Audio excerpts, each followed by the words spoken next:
Web designers and developers, do you think accessibility doesn't apply to your clients? I've got some facts for you. 98% of the top 1 million websites fail a basic test of accessibility, according to WebAIM. And 20% of people in the United States have a disability. Worldwide, that number is 1 billion people, or 15%.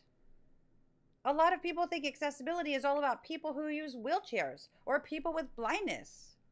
But it's so much more than that. I mean, what about color blindness, macular degeneration, diabetic retinopathy, cataracts, hearing loss, chronic arthritis, lost limb, Parkinson's, MS, cerebral palsy, stroke, a broken arm, Down syndrome, dementia, dyslexia, autism, ADHD, seizure disorders, and memory loss. Those are just some. And when you and your clients don't think about accessibility, it costs them sales. It costs them their reputation.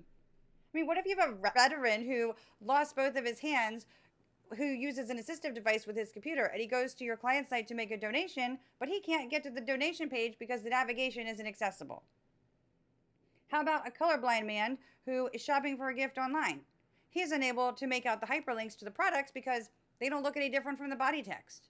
So he leaves and goes to a competitor's site where it's much easier to make a purchase. How about a woman with full hearing loss who goes to watch a how-to video on your client's site for a product that she wants to purchase?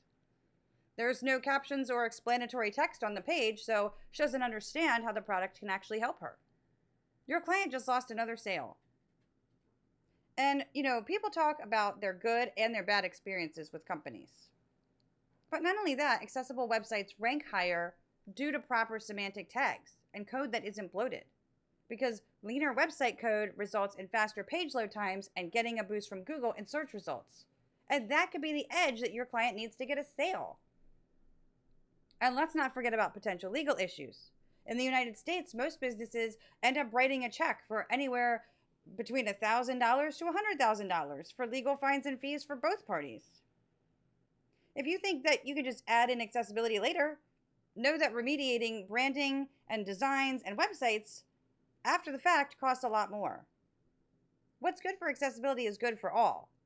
Your clients' businesses will benefit from faster page load times, ability to easily visually scan a page to find content, enhanced readability on a page, clearly distinguishable hyperlinks, ability to read captions and transcripts, and even to use the keyboard if they have to, or if they need to just do so temporarily because they broke their wrist or because they're holding a child in their lap. It's like SSL and privacy policies. Accessibility isn't going away. It's essential for some and it's beneficial to all. If you want to find out 3 easy steps into web accessibility and 3 common mistakes you might be making, register for my free online masterclass on September 1st. Just go to bit.ly/3easysteps1.